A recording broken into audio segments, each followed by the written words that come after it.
2 days ago, at 11:30 a.m., my grandma took her last breath. She passed away in my parents' home, surrounded by family. She was 90 years old, and she'd led a long and full life. Not that it had always been easy. By the time that she was 70, we estimate that she'd already had over 20 surgeries to address numerous issues in various parts of her body. By her 90th birthday, that number had probably swelled to around 50. But my grandma never really complained. I guess she was just made out of different stuff or something. I was very close to her growing up.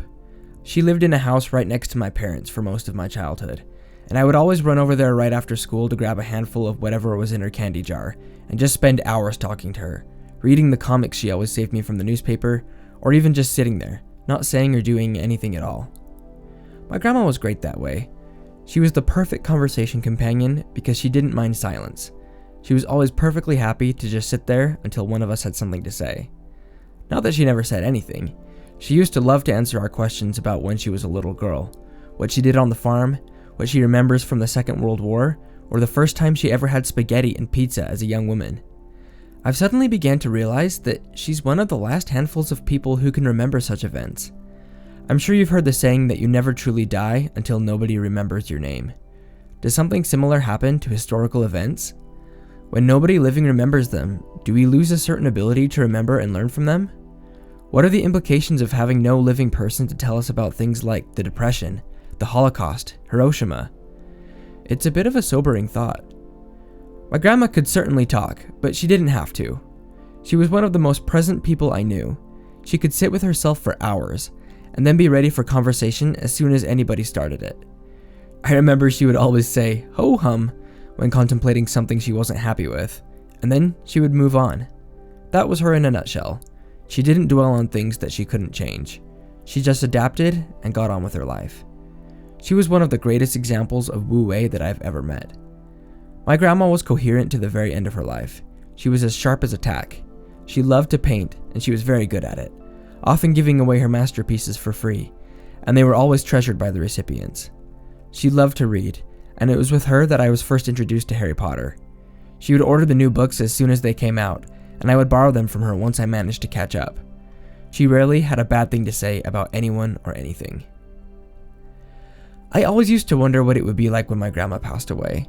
She's hovered to the edge of death and back again every few years or so, ever since I was about 8 years old, so it's something that I've had plenty of time to contemplate. Now that she's gone, I'm much more at peace with it than I thought I would be. Of course I will miss her, but I'm glad that after 90 years, many of which were full of very unique health challenges and often excruciating pain, she can finally have a rest. Taoism, like many spiritual traditions, teaches that death is not the end of our existence, and is nothing to be feared. In the words of Albus Dumbledore, to the well-organized mind, death is but the next great adventure. Today, such notions are often scoffed at in our social discourse, but I think this is rather a mistake. Certainly, at any rate, there is no reason to be afraid of death if we're trying to make the best we can out of life. There's a famous story in Buddhism where a mother's child dies. She is totally distraught and brings her child from neighbor to neighbor pleading for medicine to make her child better. The neighbors gently try to break the news that her son is dead and is beyond the help of medicine, but she refuses to accept this. Finally, they tell her to go seek help from the Buddha. She does so, finding the Buddha and desperately pleading with him to bring her son back to life. He tells her that he will try to help her, but in order to create a medicine for the son, he will need her to bring back mustard seeds from only the households of people who have never been affected by death. She immediately sets out to do as he asks, going from house to house asking for seeds. Her neighbors are willing enough to help her, but upon hearing that the seeds must come from homes of those who have never been touched by death, they regretfully inform her that their household does not qualify. The mother goes from house to house, hearing the same answer repeated over and over, until finally, she discovers what the Buddha was trying to teach her all along. That death is merely a part of life, that everyone experiences the loss of a loved one, and that nobody is spared from this. She finally realizes that there's nothing to do but accept the death of her son, and to try to move on with her life. She buries him in a forest, finally able to let him go, and returns to tell the Buddha what she's learned. Now, my grandma was 90 years old. I have had years, decades even, to prepare for her passing. Not every death is like this. Often we lose people suddenly, unexpectedly, sometimes in the prime of their lives. Losing a loved one in this way can be heart-wrenching. I don't think it's reasonable to expect a person not to feel feelings of deep sadness and grief just because they read some books on philosophy.